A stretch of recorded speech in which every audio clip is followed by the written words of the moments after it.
Hi hello welcome to one TV health tip. దానిమ్మ juice తాగితే ఇలాంటి సమస్యలు వస్తాయని మీకు తెలుసా? అవేంటో ఇప్పుడు తెలుసుకుందాం. దానిమ్మ ఆరోగ్యానికి ఎంతో మేలు చేస్తుంది. ఇందులో యాంటీ ఆక్సిడెంట్లు అధిక మోతాదులో ఉంటాయి. గుండె ఆరోగ్యానికి కూడా ఇది ఎంతో మేలు చేస్తుంది. అయితే దానిమ్మ జ్యూస్ తీసుకోవడం వలన కొన్ని సైడ్ ఎఫెక్ట్స్ ఉన్నాయి. దానిమ్మ జ్యూస్ ని తీసుకోవడం వలన ఎలాంటి ఇబ్బందులను ఎదుర్కోవాల్సి వస్తుంది అనే దాని గురించి ఇప్పుడు చూద్దాం. షుగర్ కంటెంట్ దానిమ్మ పండ్లలో సహజంగా షుగర్ ఎక్కువగా ఉంటుంది.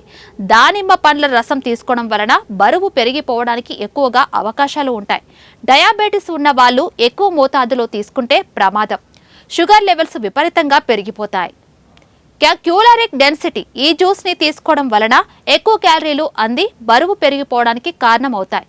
కాబట్టి ఎక్కువ మోతాదులో తీసుకోకపోవడమే చాలా మంచిది. డ్రగ్ ఇంట్రాక్షన్స్ దానిమ్మ పండ్లు రసం తీసుకోవడం వలన డ్రగ్స్ మెటాబాలిజం పై ప్రభావం చూపిస్తాయి. బ్లడ్ థిన్నర్, యాంటీ హైపర్టెన్సివ్ వంటి వాటిపై ప్రభావం చూపిస్తుంది. కాబట్టి దానిమ్మ పండ్ల రసం తీసుకునేటప్పుడు కొంచెం జాగ్రత్తగా ఉండండి. ఎక్కువ మోతాదులో తీసుకున్న ఎలర్జీ రియాక్షన్స్ ఉన్న వాళ్ళు తీసుకున్న చాలా ప్రమాదమే. ఇది వాళ్ళ వన్ టీవీ హెల్త్ టిప్. మరో హెల్త్ టిప్ తో మళ్ళీ కలుద్దాం. Until then keep watching now. Bye by.